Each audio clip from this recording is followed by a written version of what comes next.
They whispered she was long past love, a relic draped in lace and fading grace. But when the most desired duke in England bent the rules, and his heart, for her, the ton learned that some women bloom only when the world stops watching. One dance, one scandal, one love that defied every rule ever written. Part 1. The Last Waltz of a Forgotten Lady. Candlelight trembled against the gilded mirrors, soft as breath. Music drifted through the grand hall, violins whispering like secrets she'd long stopped believing in. Lady Margaret Whitby stood before the looking-glass, her reflection half-shrouded by the glittering mask she held. Beneath it, her eyes looked older than she remembered. Not weary, exactly, just still. Like a sea that had long learned to hide its storms. The corseted silk hugged her too tightly, as if trying to remind her of youth already spent. The gown was midnight blue, the color of dignity, she'd once said to her maid. But tonight, as the ballroom filled with laughter downstairs, it felt more like armor than elegance. Every year she hosted this masquerade for charity. That was the official story. The ton called it admirable, noble even. But deep down, in the quiet she never let anyone see, she knew the truth. It was her only night to breathe. One night to pretend she wasn't the forgotten Lady Whitby, the spinster with fading prospects and perfect manners. One night to remember what it felt like to be looked at, and not merely seen. Downstairs, the violins swelled, and the first waltz began. The sound rose like champagne bubbles, bright and reckless. Guests swirled through the ballroom, feathers, jewels, and masks glinting beneath a chandelier heavy enough to crush a dream. Margaret descended the marble staircase slowly, each step deliberate. Whispers followed her. They always did. "Gracious as ever, Lady Whitby," someone murmured, too kindly to be genuine. "Remarkable that she still hosts these affairs," another whispered. "How charitable of her." She smiled, the way she'd practiced, serene, untouchable. The mask hid her expression, but not her heart's faint tremor. "Would you care for a glass of punch, my lady?" asked a footman. "No, thank you," she murmured. Her voice, though soft, carried, steady, poised, trained by years of pretending nothing could pierce her composure. Across the room, the dancers spun beneath gold-trimmed ceilings. Silk skirts flared, laughter sparkled, and yet she stood at the edge, part of the world, yet not within it. Every waltz she'd ever declined echoed in her chest like the toll of an old bell. When the clock struck 9, the masquerade was in full bloom. Margaret moved among her guests, accepting compliments, listening to gossip that barely masked its cruelty. Her lips smiled, her mind drifted. She could name every face here, yet none would remember hers by morning. Then, through the sea of masks and murmurs, she noticed him. Tall, still, poised with the kind of authority that needed no announcement. His mask was simple, black velvet, no jewels, no plume, and that made him stand out all the more. Most men preened at such gatherings. He observed. He watched her. Margaret felt it before she saw it. The unmistakable weight of being seen, truly seen. Not as a hostess nor as a relic of the past, but as a woman in the present moment. The realization unsettled her. She turned away, but her heart betrayed her, quickening with the reckless pulse of youth. How long had it been since she'd felt that? Since any man had dared to look at her with that kind of curiosity, not pity, not politeness. "Lady Whitby," said a familiar voice. Lady Clarissa Pembroke, her smile sharp enough to slice silk. "Another splendid affair. I dare say you might inspire the next generation to charity." Her tone made the words sound like a disease. Margaret inclined her head. "I do what I can." "Oh, of course," Clarissa purred. "How selfless. Though some might say a woman your age shouldn't tire herself so with such festivities." Margaret met her gaze through the mask, unflinching. And yet, I find I'm rarely tired of good company. Or of good music. Clarissa's smile faltered just slightly. Victory enough. Still, the sting lingered. A woman your age. The words clung like dust she couldn't brush off. Moments later, a gloved hand brushed hers as she reached for a glass from a passing tray. The touch was brief, polite, and yet electric. "Forgive me," said a deep voice, smooth and measured. She looked up, into the eyes of the man in the black mask. The world seemed to tilt. "Forgiven," she said, because it was all she could manage. He bowed slightly, the faintest smile on his lips. "Then perhaps I might commit another transgression. May I ask for the honor of this dance?" Her breath caught. No one had asked her to dance in years. Not since... She hesitated, pulse fluttering beneath her ribs. "You don't even know my name." "I don't need to," he said softly. "Not tonight." Something inside her, something that had long been quiet, stirred. Without another word, she placed her gloved hand in his. The violins rose again, tender and slow, as they stepped onto the floor. Heads turned, whispers rippled. No one refused the Duke's invitation, and that was who he must be. She'd heard the gossip. The new Duke, recently returned, unmarried. Still, she didn't look away. Because in that moment she wasn't Lady Whitby, the hostess. She was simply Margaret, a woman dancing beneath candlelight, heart trembling in time with the music. His hand rested at her waist. Steady, confident, not possessive. Her fingers fit against his shoulder as though they'd done so before, in some other life. "You waltz beautifully," he murmured.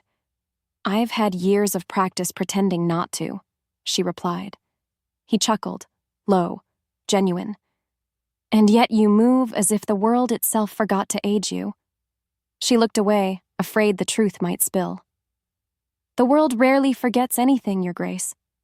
"So you know who I am," he said. "I host the ball," she answered lightly. "It would be poor form not to." He smiled, but his gaze stayed intent, curious, unrelenting. "And yet, I find I cannot place you." "Then perhaps," she said, a spark flickering in her chest, "you haven't looked closely enough." Around them, the waltz turned slower, softer. The crowd thinned. Candlelight shimmered through crystal, painting her mask in gold and silver. The air grew warmer, charged. "Tell me," he said quietly, leaning closer. "Why hide behind a mask, Lady of Mystery?" Her laugh was delicate but real. "Why does anyone?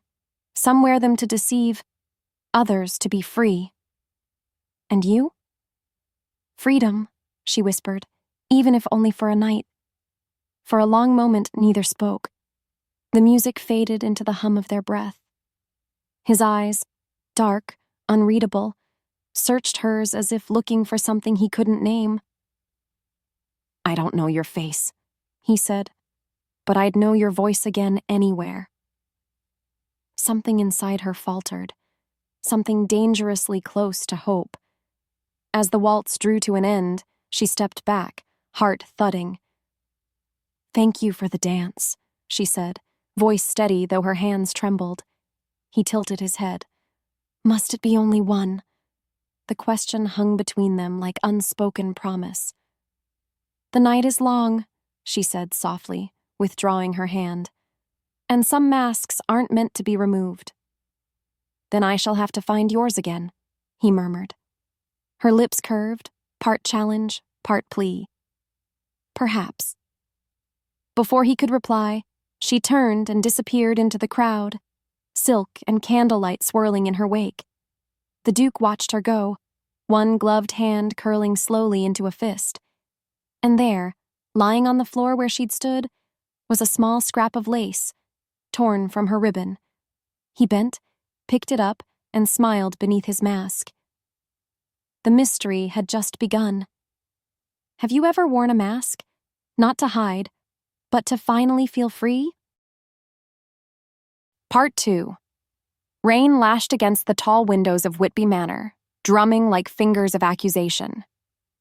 Lady Margaret stood alone in the drawing room, the music of last night still echoing faintly in her mind. The Duke's voice, the warmth of his hand, the dangerous thrill of being seen. Yet now, daylight stripped everything bare. No candlelight, no music, no mask, just her reflection in the glass, pale and unguarded, staring back with the cruel honesty of mourning. Foolish, she whispered to herself. The word fogged against the window pane, small and fleeting, just like the dream she dared to live for a night. Behind her, the fire crackled low. The ballroom's grandeur was replaced with silence, the kind that pressed down on her ribs and made her question if the previous night had even happened. The lace ribbon she'd lost. He must have found it. She could almost picture it, held between his gloved fingers. Would he remember her? Would he search for her? She pressed her hands against the sill. Don't be absurd, Margaret. Men like him didn't chase women like her. The soft creak of the door interrupted her thoughts. Her maid, Elsie, entered quietly. Shall I draw the curtains, my lady? No, Margaret said. Let the rain in. Elsie hesitated, then curtsied. Very well, my lady. You have visitors expected for the charity committee this afternoon. Lady Pembroke among them. The name hit harder than she wanted to admit. Clarissa Pembroke, all beauty, venom, and the art of cruelty disguised as charm. Of course, Margaret replied coolly. See that tea is prepared, and tell cook to make something light. Lemon cakes, perhaps. Yes, my lady. Elsie turned to go, then hesitated again.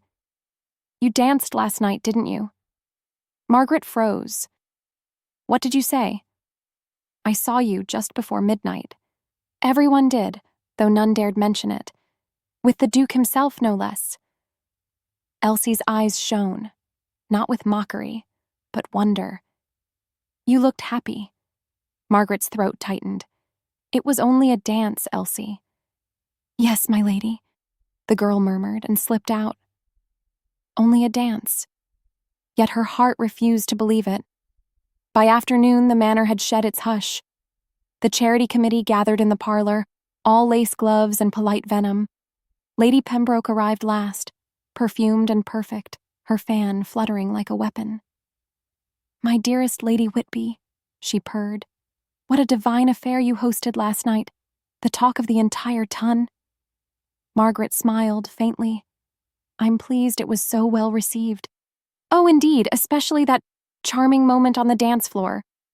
Clarissa's eyes gleamed over the rim of her teacup. The Duke seemed captivated. How very unexpected. A hush followed. The other ladies pretended to sip tea, eager for scandal. Margaret placed her cup down, every movement measured. It was a masquerade, Lady Pembroke. One hardly knows who one dances with until the masks come off. Ah, Clarissa said sweetly. Then how fortunate that the Duke seems determined to unmask his mystery partner. Margaret looked up sharply. Determined? Clarissa's fan snapped open. So the whispers say. He's inquiring after her already. Imagine, the most eligible man in England hunting after a phantom woman. What a delicious tale. Or a foolish one, Margaret said softly. Clarissa leaned forward, voice syrup-sweet. My dear, men of power rarely waste their time on foolishness. Her meaning was clear. If the Duke ever discovered the truth, that the woman behind the mask was not some young debutante but Lady Whitby, 40 and forgotten, it would be a scandal the ton would dine on for months. Margaret smiled anyway, even as her stomach turned. Perhaps he'll lose interest by morning. Clarissa's eyes glittered. Perhaps. That evening, the manor grew quiet again. Margaret wandered the gallery, her slippers silent against the marble floor. The portraits stared down, ancestors frozen in judgment, every gaze a reminder of duty and decorum. She paused before one, her younger self painted 2 decades ago. 20 years old, eyes bright with certainty, lips soft with unspoken dreams. What did you think would happen, Margaret? She wondered. That you could outdance time? The sound of hooves outside broke her reverie. She turned toward the window, a carriage dark and gleaming, cutting through the rain. Her pulse jumped. No, it couldn't be. But then, a knock. Firm, deliberate. The butler entered moments later, voice low. "A visitor, my lady, the Duke of Blackthorn." For a heartbeat, she forgot how to breathe. "Show him to the drawing room," she managed. As the butler left, she caught sight of herself in the mirror. Hair neatly pinned, but one wisp had fallen loose. She reached up to fix it, then stopped. Let it fall. For once, let something remain imperfect. The Duke stood by the fire when she entered, tall and composed, his dark coat still wet from the storm. He turned as the door closed, and his gaze found her with disarming focus. "Lady Whitby," he said, his voice like thunder softened by velvet. "Your Grace," she replied, curtsying. "I wasn't expecting—" "Forgive the intrusion," he interrupted gently. "I found something at your ball last night." Her breath caught. "A ribbon?" He smiled faintly, producing it from his coat pocket, the small lace scrap she'd lost. "I believe this belongs to you." She reached for it, her gloved fingers trembling. "You shouldn't have troubled yourself." "It wasn't trouble," he said, eyes steady. "It was purpose." The word lingered. She swallowed hard. "You flatter me, Your Grace." "I don't intend to." He stepped closer, slow, deliberate. "Tell me, Lady Whitby, why hide behind a mask when the world should see you?" Her heart stuttered. "You mistake admiration for kindness, Duke. Society is not so generous." "Then society is blind." She looked away, pulse racing. "You're too young to understand what society does to women it deems past their bloom." "Too young," he repeated softly. "Is that what you think separates us?" "It's what will destroy us if you're not careful." He smiled then, not amused, but pained. "You assume I care what they think." "And you should," she said, voice sharp now. "You have a title to protect, a name to preserve. Don't waste it on a dance best forgotten." His gaze darkened, fire flickering behind restraint. "I haven't forgotten a single moment." The air between them pulsed, charged, fragile. From somewhere in the house, the clock chimed 9. Margaret forced herself to step back. "You mustn't linger, Your Grace. The rain has eased. It's best you return before the roads flood." He studied her, unblinking. "Tell me one thing before I go." She hesitated. "What? Were you free that night, even for a moment?" Her throat tightened. "Yes," she whispered, "and that's why it must remain only a night." He bowed slightly, though his eyes never left hers. "Then I'll carry it with me, your freedom, until I find it again." Before she could answer, he turned and left, leaving behind the scent of rain, musk, and something dangerously close to longing. After the door closed, Margaret stood motionless. The fire hissed. Outside, the rain began again, softer now, almost tender. She pressed the lace ribbon to her chest, heart pounding. She knew what Clarissa would say if she found out, what the ton would whisper. But none of that mattered as much as the truth echoing inside her. For the first time in years, she had felt alive. Still, she whispered to the empty room, "It's better to be forgotten than ruined." And yet, even as she said it, she wasn't sure she believed it anymore. Part 3. The music died mid-waltz. The chandeliers shivered as if the air itself recoiled from what had just been spoken. "Unmasked," someone gasped. "It's Lady Margaret." The murmur became a roar. Laughter, cold, brittle, pitiless, spread through the ballroom like frost. Margaret stood frozen at the center, her crimson mask dangling from trembling fingers. Across from her, the Duke of Ashbourne, barefaced now, met her eyes with something rawer than shock, defiance. But the crowd didn't care. They wanted a spectacle, and they had found it. 40 and still chasing illusions. Lady Pembroke's voice sliced the air. What desperation must it take to hide behind a mask just to catch a dance? Margaret's throat burned. Every whispered insult she'd endured over the years gathered here, now, in the cruel ring of faces surrounding her. The Duke stepped forward. Enough. Your Grace, Lord Harcourt began, but the Duke silenced him with a single look. Do you mock her? He said, voice even but dangerous. Because she dared to enjoy a night of freedom? Because she has more grace in her honesty than you all have in your pretensions? The room stilled. Margaret's pulse thundered. She wanted to speak, to pull him away before he ruined himself, but his gaze, steady, resolute, held her there. She deceived no one, he continued. You all came masked, and yet she's the only one with the courage to remove hers. Someone snickered. Courage? Or shame? Margaret's composure cracked. She turned sharply, the hem of her gown whispering against marble. Your Grace, please, she whispered, low enough that only he heard. Do not make this worse. But he did not step back.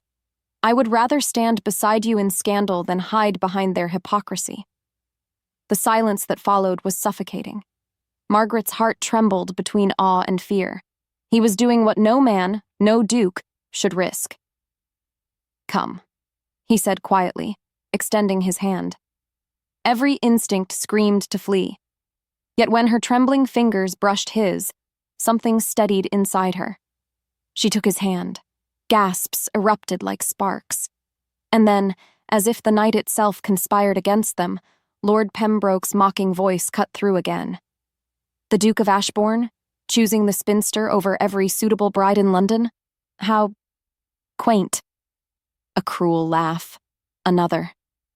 The Duke turned, eyes sharp as tempered steel. You call her a spinster, he said, his voice rising. I call her extraordinary.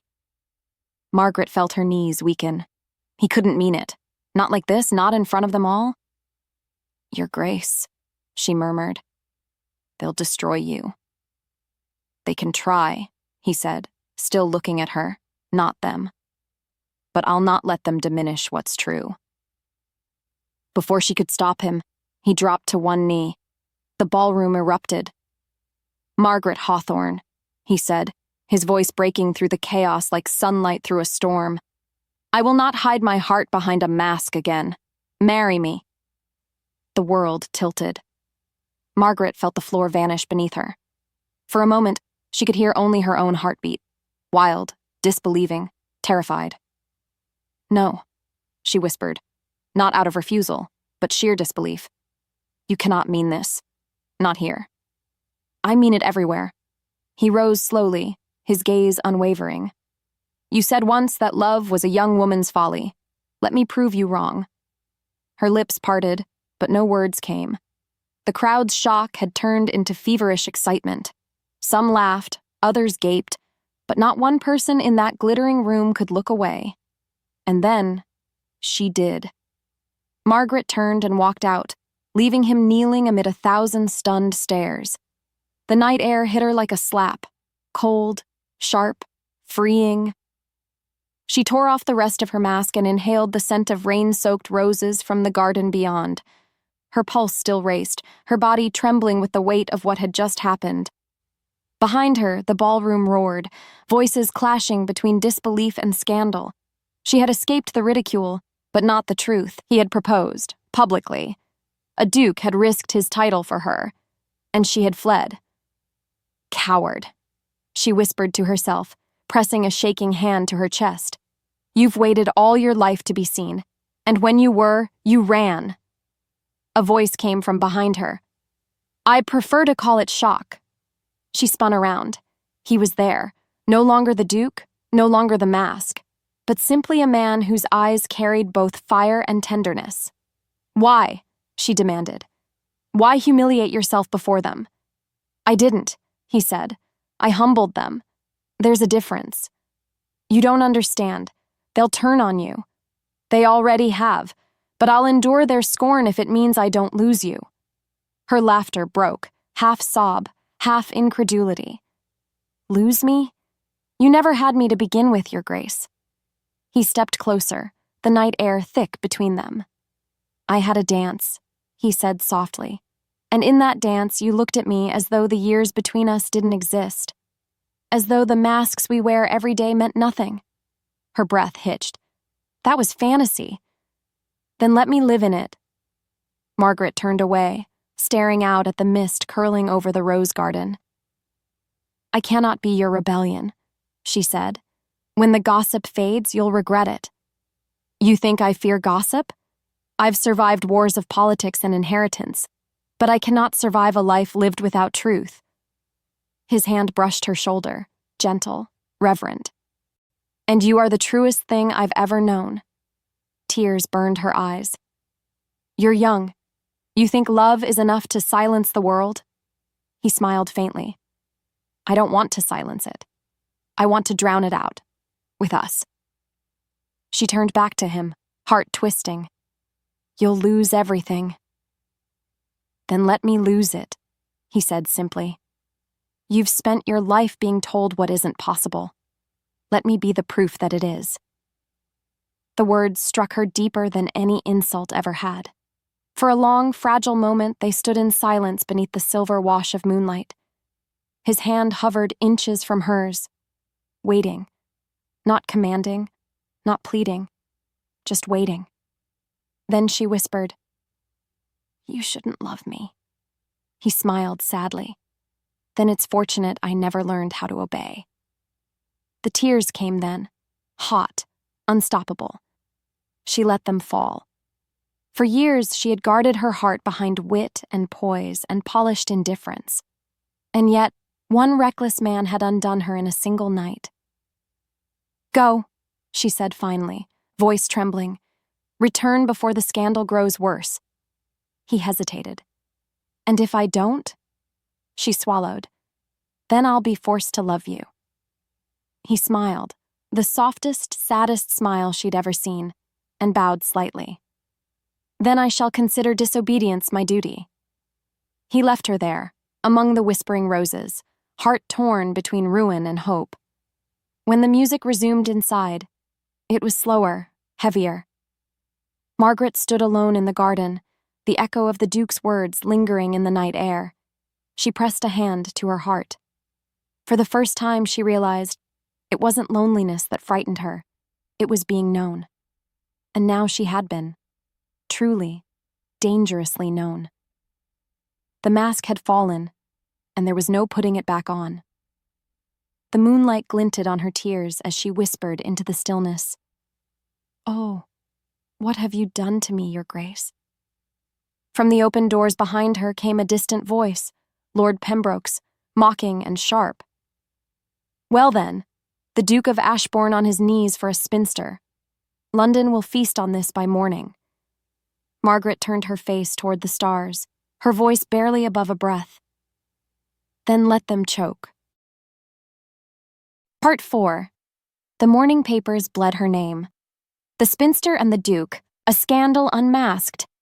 Ashbourne proposes to Lady Margaret Hawthorne. Madness or true love. 40 and favored, the Tun's newest folly. Each headline was a dagger dressed in ink. By dawn, the whispers had spread from drawing rooms to servants' quarters. By noon, her name was spoken with equal parts laughter and pity. Margaret stood at the window of her townhouse, the folded newspaper trembling in her hands.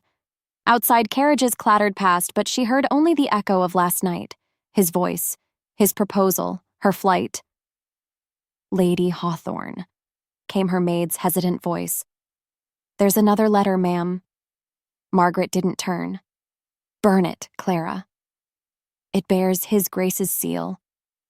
Her heart faltered. She said nothing. The maid placed the letter gently on the table beside her and retreated, closing the door with care. Margaret stared at the wax seal, his crest still intact. For a moment, her fingers hovered above it, trembling, desperate. Then she turned away. She couldn't bear to open it. Not yet. Last night had been madness. Beautiful, ruinous madness. And now, in daylight, it was a noose tightening around them both. A carriage stopped outside. Voices, male, rose faintly beyond the glass. Margaret leaned forward and froze.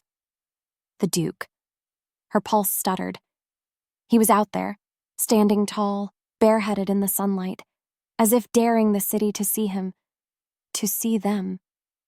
Dear God, she whispered, he's come here. By the time she reached the hall, her butler was already bowing stiffly at the entrance. Your Grace, he said, I must advise— I will not be turned away, the Duke interrupted, his voice calm but resolute. Margaret stopped at the foot of the staircase. He will be if he values his sanity, she said quietly. He looked up, and the world fell away. For a long, shattering moment, neither spoke.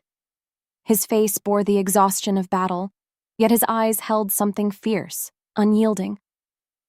Margaret, he said softly, you fled before I could finish what I began. There's nothing left to finish, she said. You've done enough damage for both of us. Damage? He stepped forward. If defending you is damage, then I shall ruin myself gladly.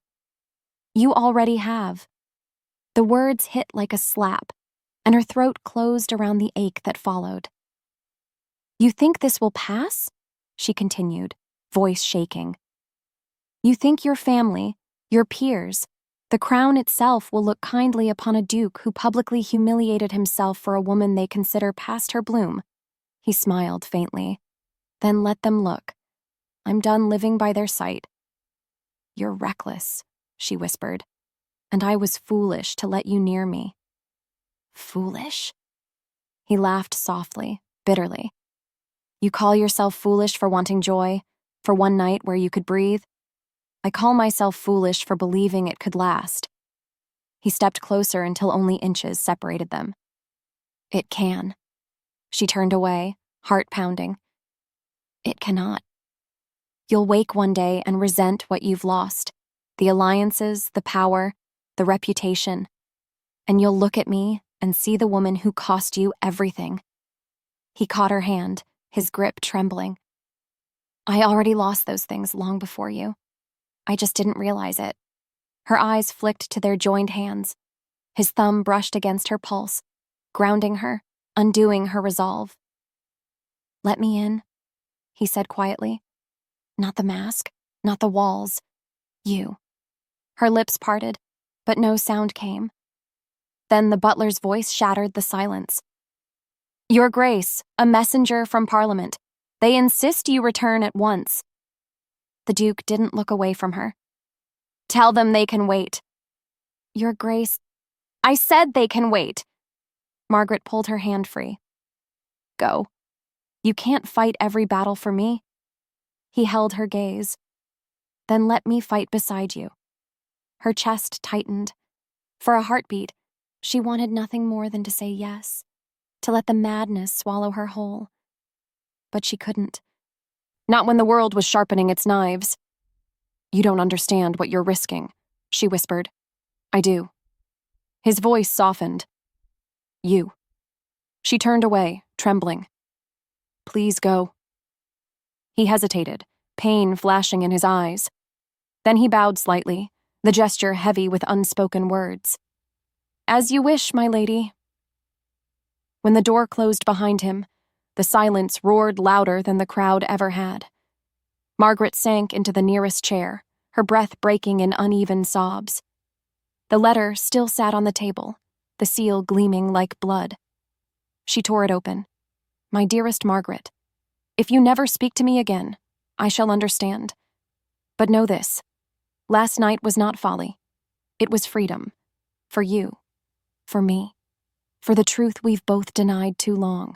I do not love you because society mocks you. I love you because you stand before mockery and remain unbowed. Because you make me remember what honor feels like. If they strip my title, I will bear it gladly. If they exile me, I will find peace in knowing I left with my heart intact. But if you reject me out of fear, if you let them win, then they have truly conquered us both. Yours, in defiance and devotion, Ashbourne. The paper blurred beneath her tears. That night, London's drawing rooms feasted on her ruin. Every ballroom buzzed with stories of the spinster duchess that might have been. But as the gossip grew, so did something else. Whispers of admiration, even envy. "Did you hear?" one debutante whispered. "He called her extraordinary." "And knelt before her," another said, eyes wide. "No man has ever done that for me." By week's end, society was divided, half scandalized, half enchanted. But Margaret? She hadn't left her house. She sat by her window, day after day, clutching his letter, watching the world pass her by. Until the summons came, a formal notice, stamped with the royal crest. Her breath caught as she read, "By order of the Crown, the Duke of Ashbourne is hereby summoned to account for conduct unbecoming of his station. Attendance required within 72 hours. Her knees nearly gave out. They meant to strip him of his title. For her. She barely remembered calling for her carriage. By the time it arrived, the sun had dipped behind the city's gray rooftops. The road to Ashbourne House was silent. When she arrived, the servants froze, uncertain whether to bow or bar the way. "Tell His Grace I must see him," she said, her voice trembling but firm. They hesitated only a moment before one hurried off. He appeared moments later, disheveled, weary, his waistcoat unbuttoned. But his eyes, those storm-blue eyes, still burned. "Margaret," he breathed. "Why are you—" She cut him off. "They mean to destroy you." "I know. You don't care?" "I care only that you're here." She closed the distance between them, anger and desperation colliding in her chest. "Stop this madness before it's too late." He smiled faintly. "You came to save me, then?" She struck his chest with trembling hands. "I came to beg you to let me go." He caught her wrists gently. "And yet, here you are." Her strength crumbled. Tears fell freely now. "Why must you make this so hard?" "Because you make it worth it." He released her slowly, his hands lingering near her face. "You taught me to see past masks. Don't ask me to wear one now." She looked up at him, the weight of love and ruin pressing between them. "If you do this, there will be no turning back." "Good," he said softly. "Then we shall only go forward." Outside, thunder rolled. Inside, Margaret felt something break open, not in despair, but surrender. She stepped closer. "If you insist on falling," she whispered, "then let us fall together." His breath caught. "Say it again." She smiled through her tears. "Together." The storm broke outside. Rain battered the windows as he pulled her into his arms. Not the Duke and the spinster, not the scandal and the shame. Just two souls weary of masks finally seen. Part 5. The kiss should have been enough to silence the world. Instead, it ignited it. By dawn, every gossip rag in London carried the same scandalous headline: "The Duke and the Widow, unmasked in the garden." And beneath it, a sketch, cruelly accurate, of Lady Margaret Whitby in the Duke's arms, her hair unpinned, her reputation shredded beyond repair. Margaret read it once, then again. Her hands shook. The ink smeared where her tears fell. She had known, the moment Clarissa's gasp cut through the darkness of that garden, that the cost would be ruin. But ruin was easier to bear when imagined, not when printed and sold at every corner of Mayfair. "Lady Whitby," her maid whispered, voice trembling. "They're saying the Duke means to—" "I know what they're saying," Margaret cut in, her tone sharper than she intended. "Fetch my cloak." "But, my lady—" "Now, Clara." The maid hurried off, and Margaret stared into the mirror. Her reflection was unrecognizable, Eyes red, lips pale, face carved with sleepless nights and unshed fury. How easily they destroyed a woman, how swiftly they named her fallen.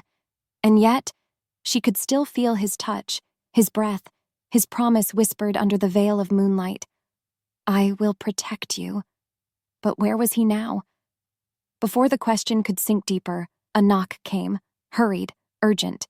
Her butler appeared, flustered. A letter, my lady, from Ashbourne House. Her heart leapt and fell in the same beat. She tore it open. My dearest Margaret, they will not stop. Clarissa has seen to that. The House meets in 2 days to determine my fate. They wish to strip the title and declare me unfit to serve the crown. But I will not yield, not to them, nor to fear. I only ask that you trust me. One last time. Yours always, Adrian. Her throat tightened. Trust him. The words were both a plea and a command. She wrapped the letter in her palm as though it could shield her from the world's cruelty. When Clara returned with the cloak, Margaret took it without a word. Where are we going, my lady? To see the Duke. The maid's eyes widened. But the streets... I have faced worse than whispers. The carriage ride was tense, the city alive with scandal. Men tipped their hats mockingly, women turned their faces away, children pointed and giggled.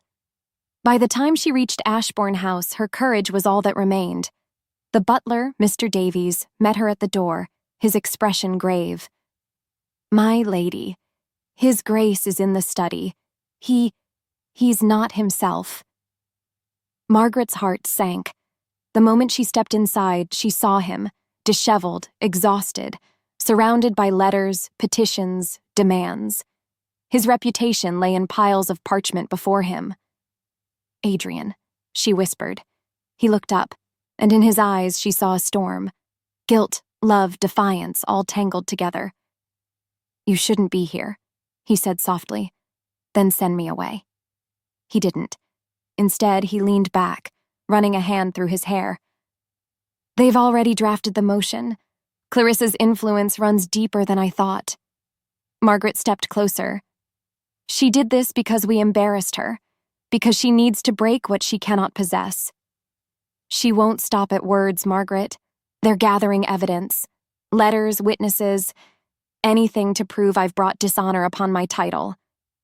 Her voice hardened. Then let me take the blame. He stood so fast the chair toppled. Never. I'm already ruined, Adrian. What more can they take? He crossed the room in 2 strides and took her face in his hands. You think I care for their judgment? That I'd watch them destroy the only woman who ever made me feel alive? She trembled beneath his touch. You'll lose everything. I've lost nothing worth keeping if I lose you. For a heartbeat, silence filled the air. Then she said it, the truth she had buried beneath grace and fear. I love you. The words broke something open inside him. He kissed her, slow and desperate, as though trying to memorize her soul before the world tore them apart. When they finally pulled apart, breathless, he pressed his forehead to hers. If they strip my title, I'll still have my name, and I'll spend the rest of my life proving yours was never meant for shame. But fate was already in motion. By evening, the servants whispered that Clarissa had sent another column to the papers, this one with proof of the affair. Sketches, notes, fabricated letters. The Duke's advisors arrived soon after, old men with colder eyes, demanding that he denounce her to preserve the dignity of the peerage. Margaret waited in the adjoining room, her heart pounding with every raised voice. Denounce her? Adrian thundered. For what crime? For having a heart? For ruining yours, one of them barked. The House will not forgive this folly. Your estates, your seat in Parliament, even your title, all will be forfeit. So be it. Your Grace, be reasonable. I have been reasonable all my life, he said quietly. It's reason that made me a coward, no more. When they left, their faces tight with fury, Margaret knew what would come next: exile, disgrace. And it would all be because of her.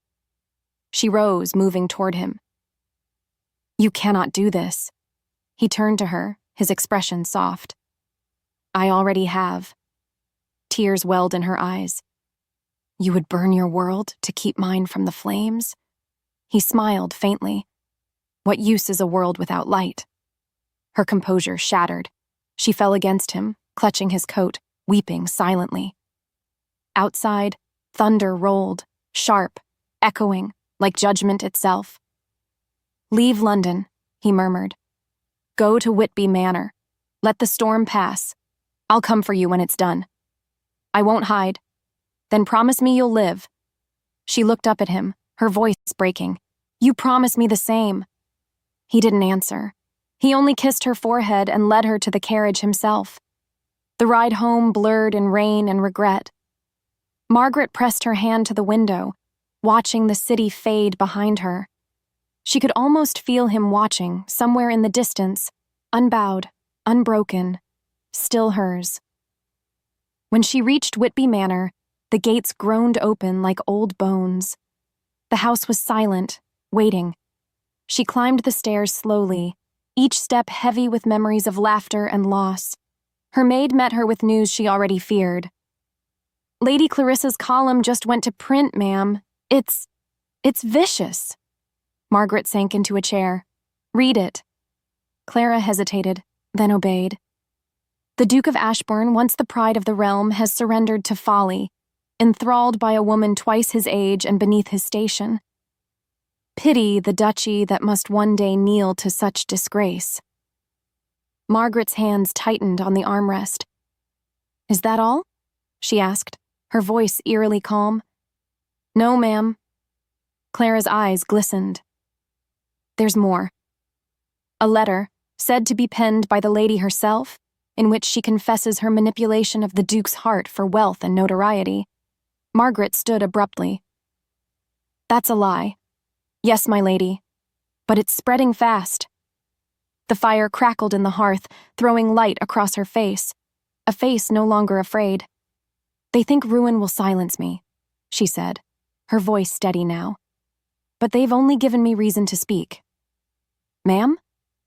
Margaret looked toward the window, where the storm raged against the glass. Fetch ink and paper. If Lady Clarissa wishes to write history, then I shall answer her with truth. As Clara hurried off, Margaret sat at her desk, the weight of decades pressing on her shoulders. And yet, beneath it, something fierce was taking shape. She dipped the quill, the first drop of ink blooming like blood on snow.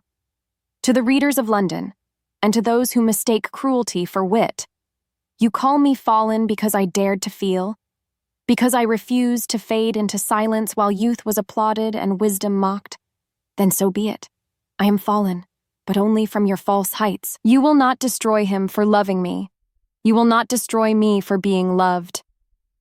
Lady Margaret Whitby. When she finished, she sealed it with her family crest, not as apology, but declaration. That night, as the wind howled and thunder shook the windows, Margaret sent the letter to the press herself. And somewhere across the city, as he faced his council's fury, the Duke received word of her defiance. He smiled through the chaos, whispering her name like a prayer. Because of that, because she refused to bow, he knew they had already won. Not in titles, not in favor, but in truth.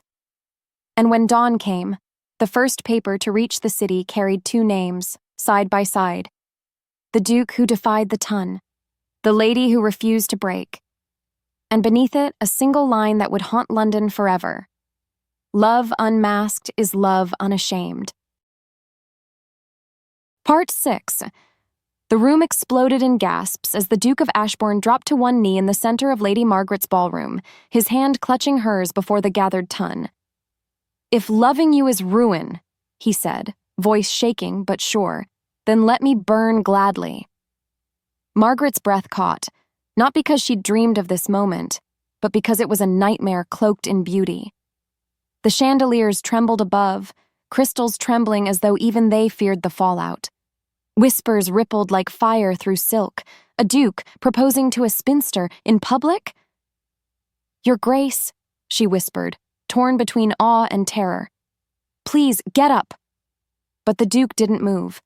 His eyes, bright, fevered, certain, held hers with a heat that made her heart stutter.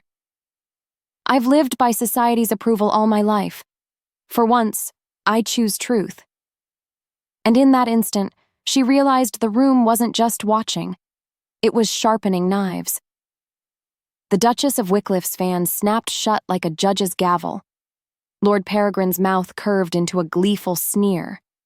Even her own brother, Lord Henry, stepped forward, face storm-dark. "You've embarrassed this family for the last time," he hissed. Margaret tried to pull her hand away.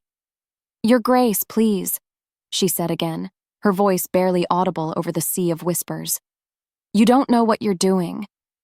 "Oh, I do," he replied, rising now, not with the smooth grace of a ballroom king, but with the fury of a man who'd made his stand. "For too long, I've let others dictate whom I can love. You are not a scandal, Lady Margaret. You're my salvation." Her vision blurred. She wanted to believe him. Saints help her, she did. But she could feel the weight of the room pressing in, pity, shock, disdain, and beneath it all, the faintest trace of hunger. Society fed on blood. "Then you will fall with me," she whispered. He smiled faintly, a man already condemned. Gladly. The night unraveled fast after that. Guests left in clusters, like birds startled from a field. Someone whispered that the Duke must be drunk. Someone else said he'd lost his senses to a spell. By the time Margaret escaped to the balcony, the air inside had grown toxic with judgment. She pressed her palms against the railing, chest heaving. Below, the gardens stretched quiet and silver under the moon. She'd always thought them beautiful, now they looked like a graveyard. "Margaret." The voice behind her sent a shiver through her spine. Of course he'd followed. Of course he'd find her. "Don't," she said softly, not turning. "Please. I've been humiliated enough for one lifetime." The Duke stepped closer, the faint clink of his boots on marble betraying his approach. "You weren't humiliated," he said. "They were." She laughed, a broken sound. "You don't understand. Men recover from folly. Women don't." "Then let me carry the weight," he said simply. She turned then, slowly, carefully, like facing a storm. "You think love can shield us from them?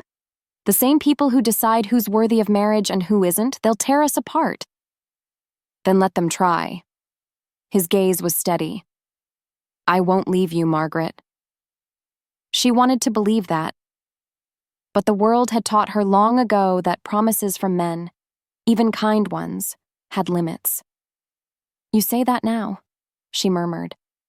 "But when the invitations stop coming, when your name starts to fade from the polite lists, when your family whispers—" "I have no family left to lose," he cut in.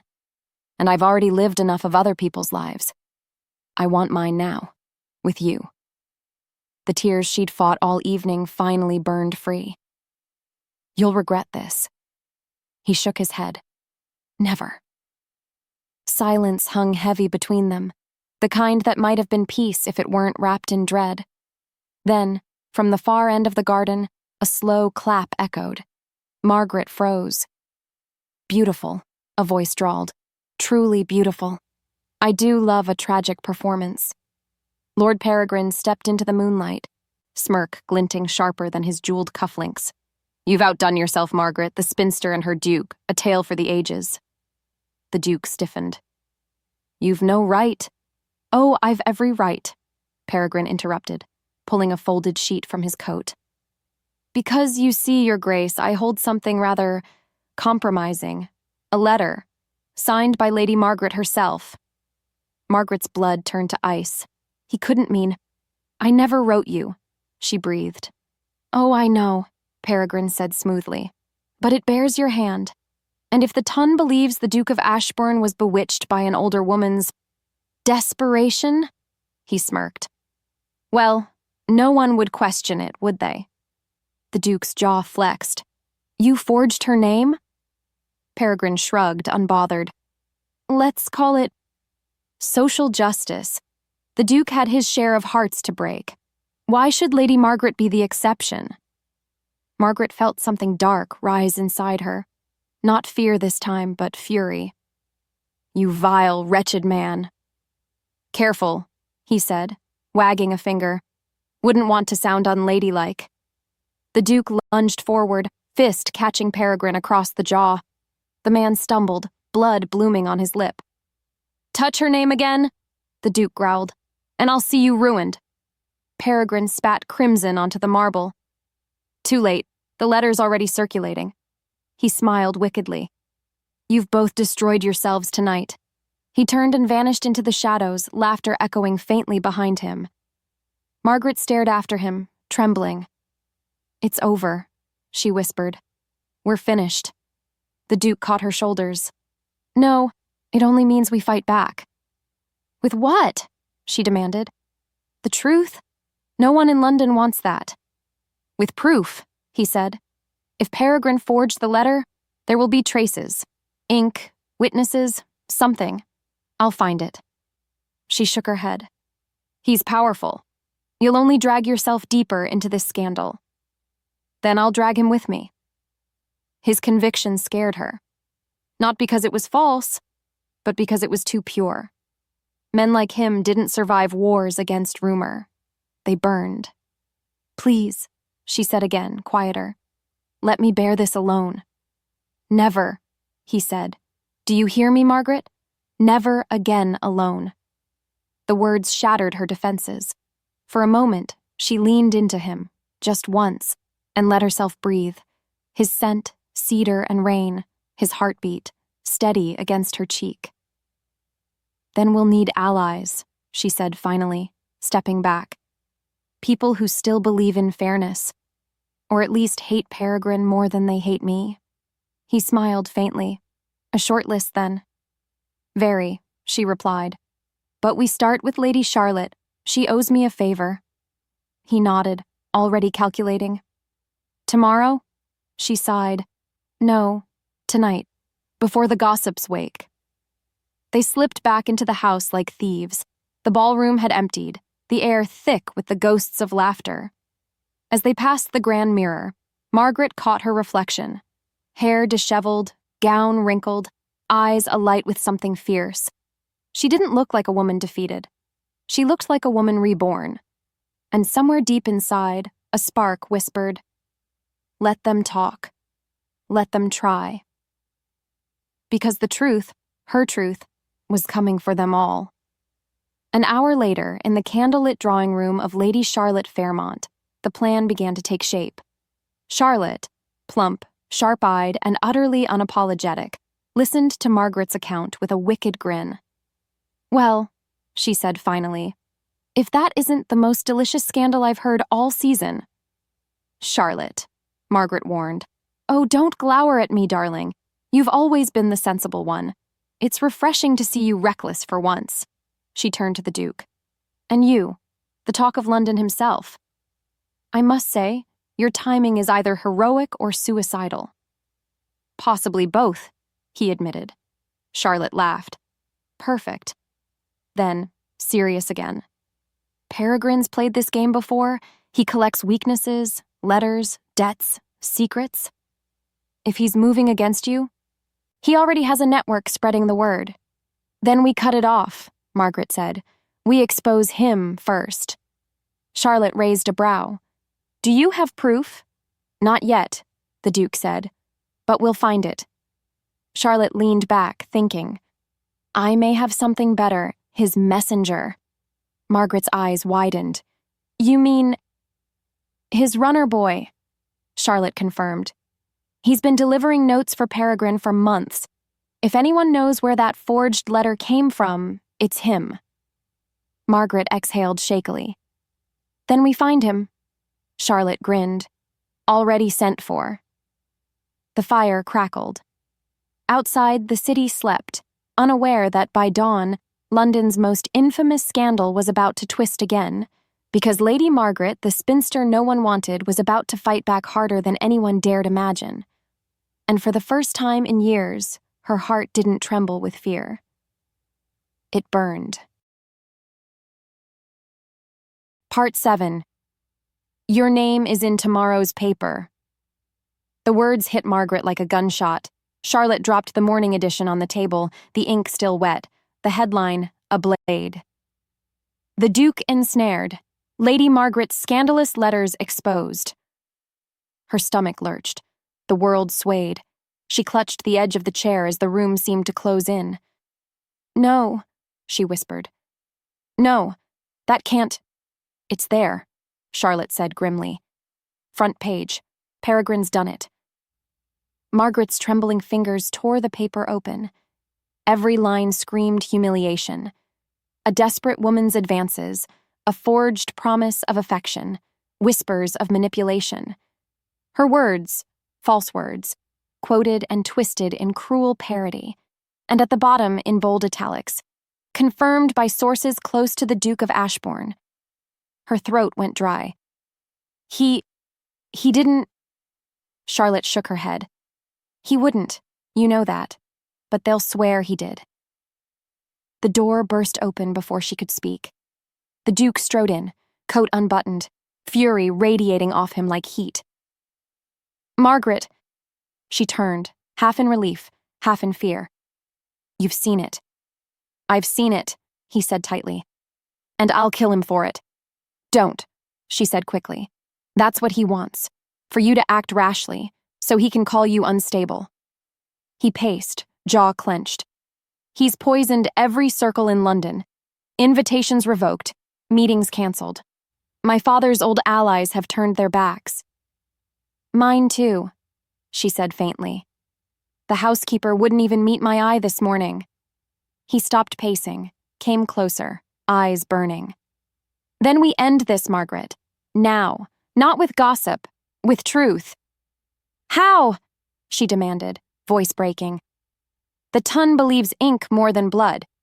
He's made me into a caricature, the pathetic woman who dared to dream too high. Then we'll burn the caricature, he said, leaning closer. We'll show them who you really are. Her chest tightened. And who is that, Your Grace?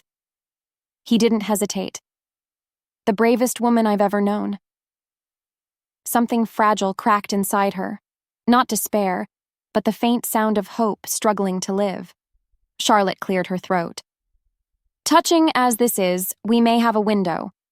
Peregrine's messenger, the boy I told you about, was seen near Whitehall this morning. If we can reach him before Peregrine does, we might still get the original draft. Margaret blinked. Original draft? Charlotte nodded. The letter had to be copied from somewhere. If the boy saw who handed it to him, we can trace it back. The Duke grabbed his coat. Then let's go. Charlotte held up a hand. Not you. Peregrine will have eyes on every carriage you own. Margaret and I will go. 2 women buying fabric draw less suspicion than 1 angry duke. Margaret frowned. Charlotte. It's settled, Charlotte said. You'll meet us at the docks by dusk, quietly. The Duke hesitated, then nodded. Be careful. We always are, Charlotte said with a wink that didn't quite mask her worry. The air in Whitehall was thick with fog and filth, the kind of place polite society pretended didn't exist. Margaret drew her shawl tighter, trying not to look like she was trembling. Charlotte led her through an alley that smelled of smoke and secrets. He sells messages near the print shop, she whispered. Goes by Toby, about 12, sharp as a knife. They spotted him soon enough, a thin boy with ink-stained fingers, hawking letters from a stack tied with string. Charlotte approached slowly, dropping a coin in his hand. Toby, dear, she said sweetly. We're looking for someone who sent you a note for Lord Peregrine recently. A lady's hand. Toby's eyes flicked up, wary. Ain't supposed to talk about clients. Margaret stepped forward. Please, it's important. My life may depend on it. The boy hesitated, then, seeing her face, softened. I didn't see her face, miss. But the paper, it smelled of violets. Violets? Charlotte frowned. Peregrine's mistresses all wear amber. Margaret's mind raced. Lady Evelyn, she whispered. Charlotte blinked. Your cousin? She's been close to Peregrine for months, too close, and she wears violets. Before Charlotte could reply, Toby's eyes widened. We need to go, he hissed. What? Men, behind you. They turned just as two rough figures stepped out of the fog, dressed too fine for dockhands, too hard for gentry. Ladies, one said with a sneer, Lord Peregrine sends his regards. Charlotte didn't hesitate. She flung her parasol at one man's face and grabbed Margaret's hand. Run! They bolted down the narrow alley, skirts snagging, boots pounding over cobbles. Shouts followed, curses echoing. Margaret's lungs burned. The fog thickened. A hand snatched her sleeve. She wrenched free, heart thundering. This way! Charlotte gasped, turning sharply into a side street. They ducked behind a cart, breathless. Footsteps thundered past, fading into the distance. For a long moment, they just stared at each other, gasping, trembling, half laughing from sheer adrenaline. Charlotte wiped sweat from her brow. Well, she panted. I suppose that means we're on the right trail. Margaret gave a weak laugh, tears stinging her eyes. Charlotte Fairmont, you're mad. Completely, Charlotte said, but I'm your kind of mad. By dusk, they returned to the docks, only to find the Duke already waiting, eyes dark with worry. You're late, he said sharply. Margaret opened her mouth to reply, but Charlotte spoke first. We were nearly murdered, thank you very much. His expression shifted instantly. What? Margaret held up a trembling hand. We're fine, but it was Peregrine's men. He knows we're close. The Duke's jaw tightened. Then we'll strike before he does. Evelyn, you think she's the link? Margaret nodded. The letter smelled of her perfume, and she's the only one with access to my handwriting, and we shared tutors. Charlotte smirked.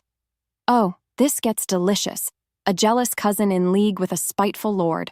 Perfect fodder for redemption. If we win. Margaret turned to the Duke. You said you wanted truth. Then come with me tonight. To her.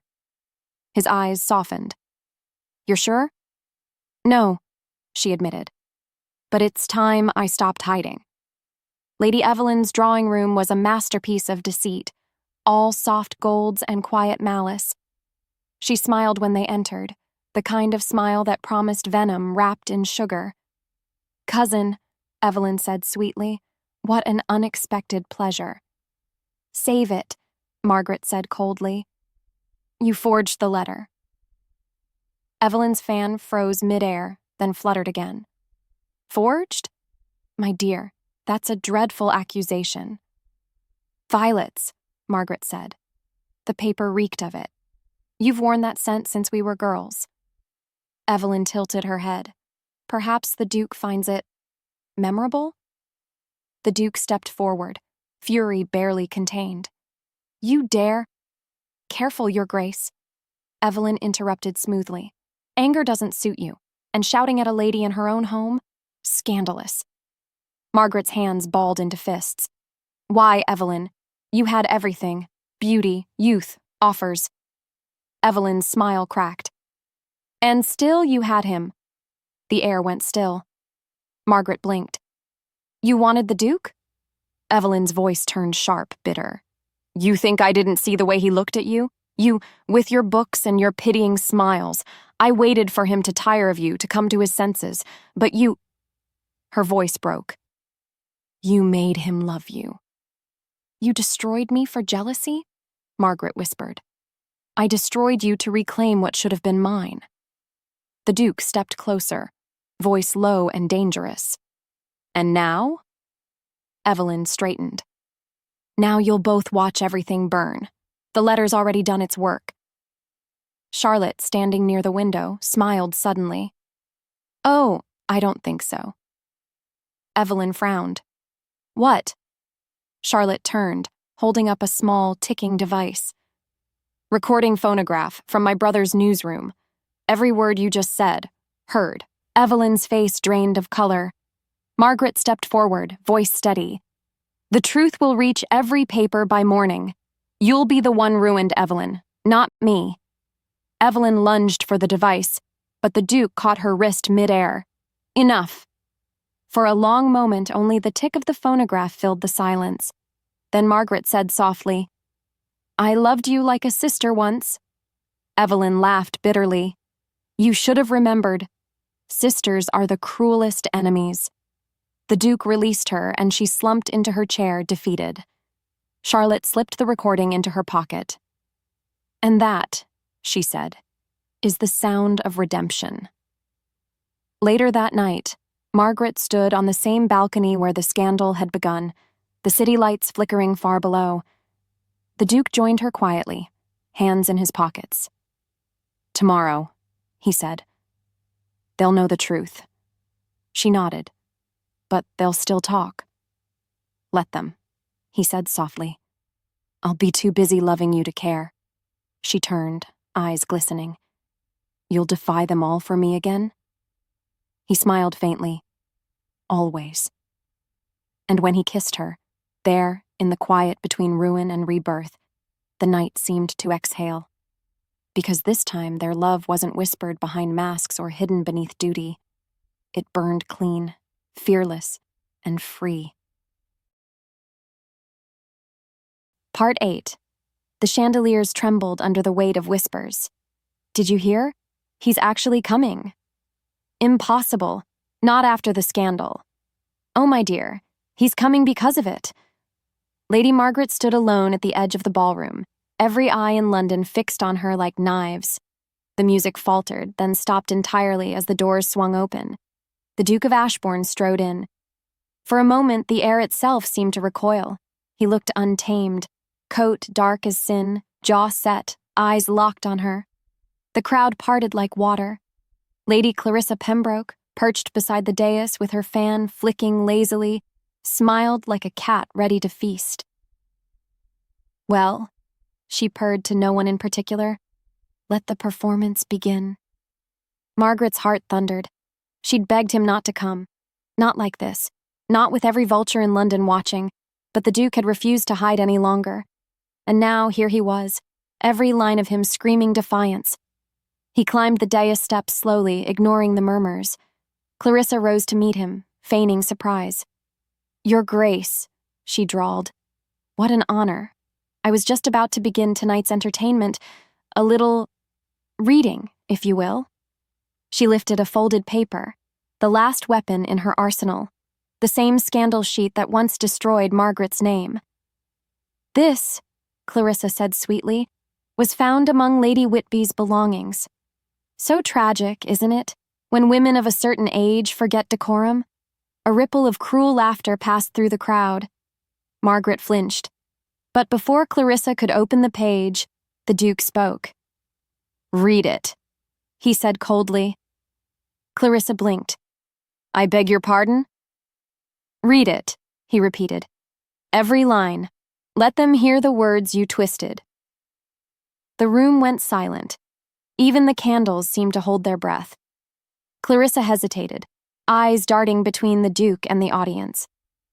"I don't think that would be appropriate."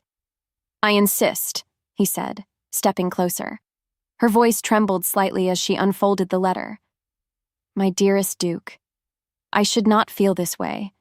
His voice cut through hers like steel. "You forgot the rest of it." Clarissa froze. He turned to the crowd, his tone measured, deadly calm. "That letter was never meant for me. It was forged by Lady Evelyn Fairfax, with the help of this woman." A gasp rippled through the room. The Duke's gaze didn't waver. "And I have proof, recorded confession, signed witness, both delivered to the Gazette at dawn."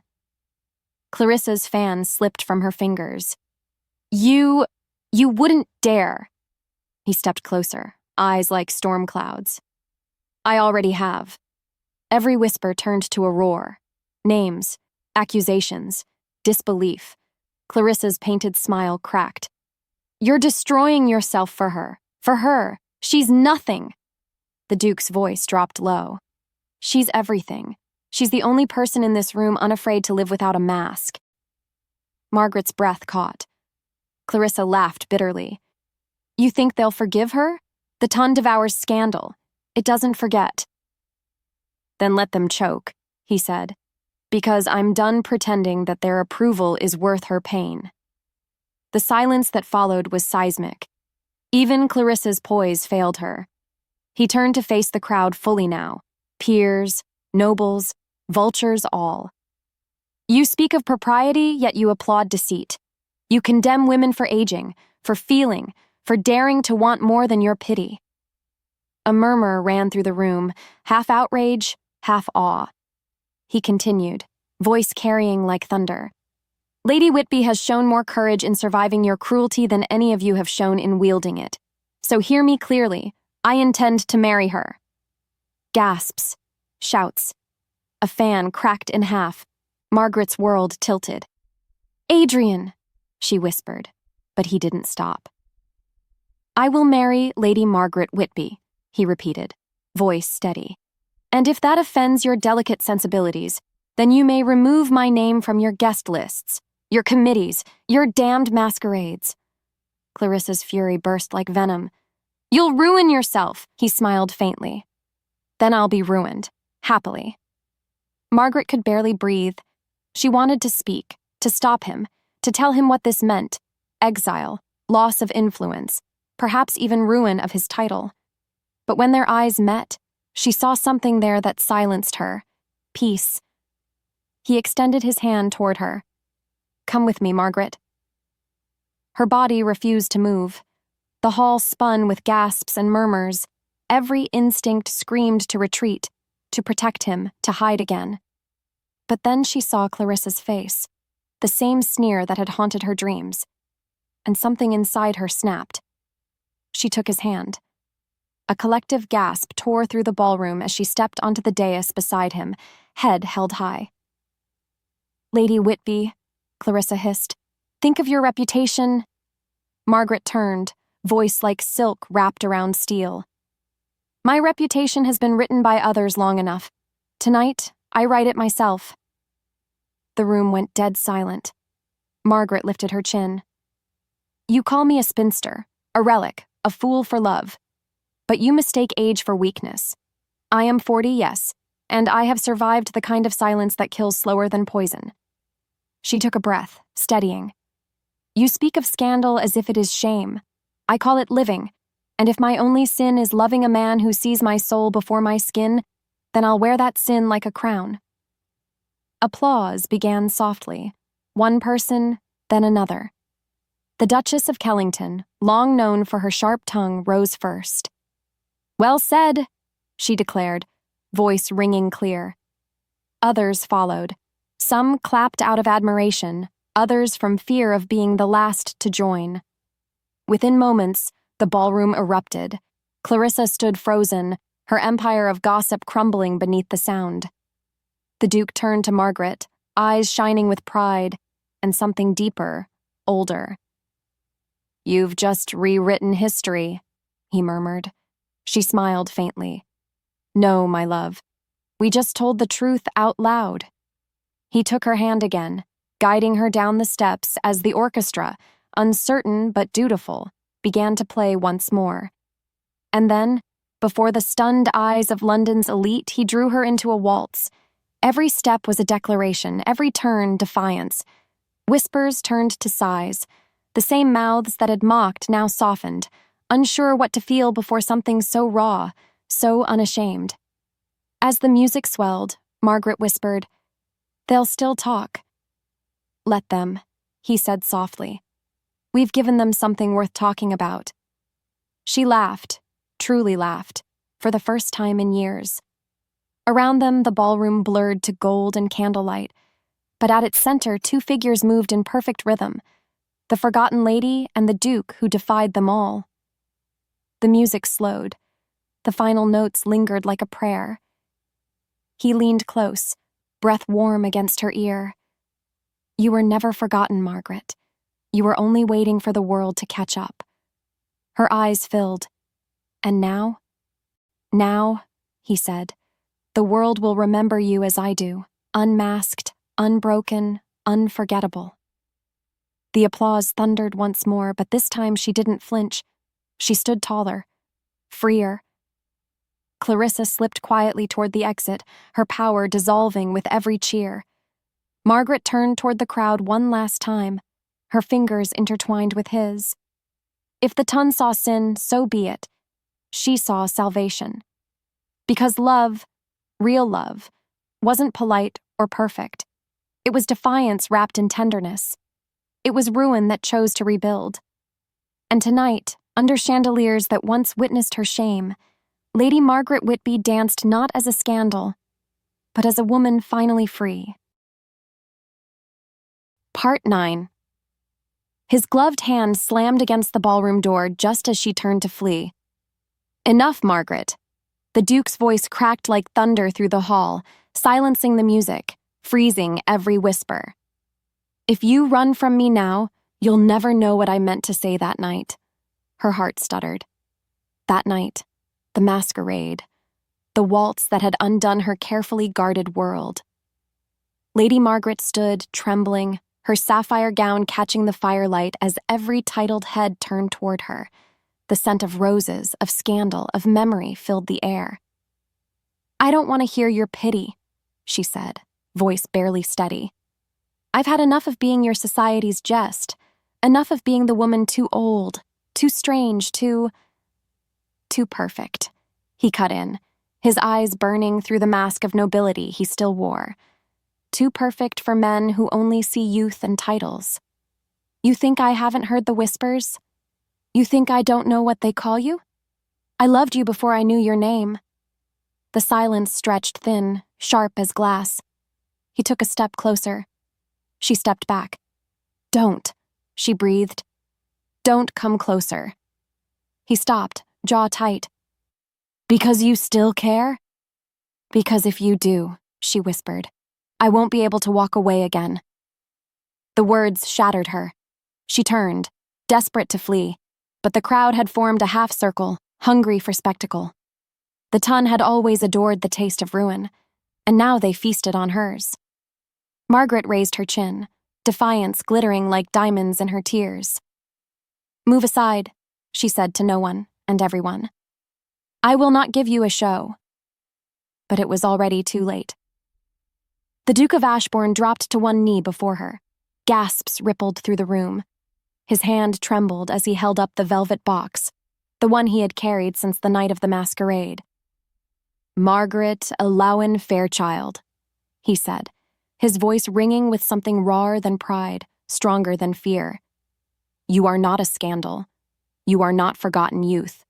You are the only truth I've ever known. Marry me, and damn the rest. Her world tilted. The chandelier's light seemed to pulse with her heartbeat.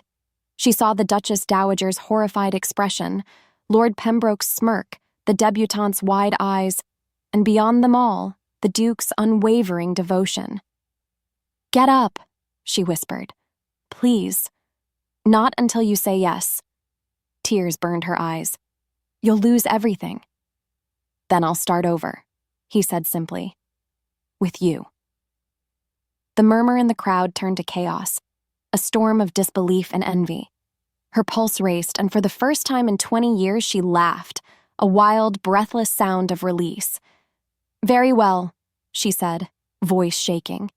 If you insist on destroying your reputation, she took his hand, then you won't do it alone. Cheers erupted, half mocking, half awed. The Duke stood, eyes blazing with triumph, and kissed her hand, not a bow of submission, but of reverence. He didn't care who saw, but beneath the joy, shadows lingered. Not everyone was pleased. In the back of the ballroom, Lady Beatrice, Margaret's former friend who had mocked her most cruelly, turned to the Duchess Dowager. He's a fool, she hissed, and she's played him well. The Duchess's fan snapped shut. Then we shall unmake her. The celebration spilled into the gardens. Lanterns glowed like constellations, laughter mingling with music. Margaret stood beneath a marble archway, breath trembling as the Duke came to her side. You've caused quite a war, she murmured. I've survived worse, he said with a smirk, though none half so beautiful. She smiled, but the light in her eyes faltered. They won't forgive this. I don't need their forgiveness. But I do, she said softly. I've lived among them too long. He studied her, seeing the old fear beneath the brave mask. Then let me be your scandal, Margaret. I'll draw the fire so you can live free. Before she could answer, footsteps echoed. A messenger in livery bowed low. Your Grace, he said to the Duke. An urgent summons from the Privy Council regarding your estates. It seems complications have arisen. The Duke's smile hardened. Of course they have. When he was gone, Margaret turned toward the dark garden paths. The night air was cold, sharp with the scent of rain. She pressed a hand to her chest, where her heart beat too fast, too fragile. Freedom, she whispered. It always costs something. The next morning brought ruin. Pamphlets littered the streets of Mayfair, her name in bold ink, her reputation dissected. The scandal had spread faster than the sunrise. The Duke's estates were frozen. His mother had withdrawn her dowry. And society in all its venom declared Lady Margaret Fairchild the ruin of the Duke of Ashbourne. She sat in her drawing room, the papers spread before her like accusations. When he entered, she didn't look up. They've taken everything, he said quietly. She nodded. And I am the reason. He crossed the room, kneeling before her again, not in proposal, but in promise. No, you are the reason I finally have something worth losing. Tears spilled silently. You should hate me. I could never, he said. You're the only one who's ever seen me. Not the title, not the fortune, just me. She reached out, fingers trembling, brushing his jaw. Then let us begin again, without the world watching. He smiled faintly. A cottage, then? In Kent? She laughed through her tears. A scandalous start for a duchess. Then we'll give them one last performance, he said. That evening, the ton gathered at the opera. Every eye turned as Lady Margaret entered, unmasked, unbowed, on the arm of the Duke who had defied them all. The whispers were knives, but she walked tall, every step reclaiming what they had stolen. Her dignity, her worth, her right to be seen. As the orchestra swelled, he leaned close. Ready? For what? He smiled. To scandalize them forever. And before London's elite, before every enemy who had ever called her unworthy, the Duke kissed her, not gently, but like a declaration of war. Gasps rippled like thunder, but he didn't stop. Neither did she. When the curtain fell that night, Lady Margaret Fairchild and the Duke of Ashbourne were no longer the subject of ridicule. They were legend. Years later, in a quiet countryside home surrounded by roses, a child asked, Mama, is it true you made the Duke fall in love with you at a masquerade? Margaret smiled, her hair silver in the candlelight. No, darling, she said softly. He made me believe I still could be loved. From the doorway, the Duke's voice came warm and teasing. And you were right, my love. You still are. He crossed the room, pressing a kiss to her temple. Outside, the wind carried whispers of another masquerade, another generation's gossip. But none would ever match theirs. Because once upon a scandal, a woman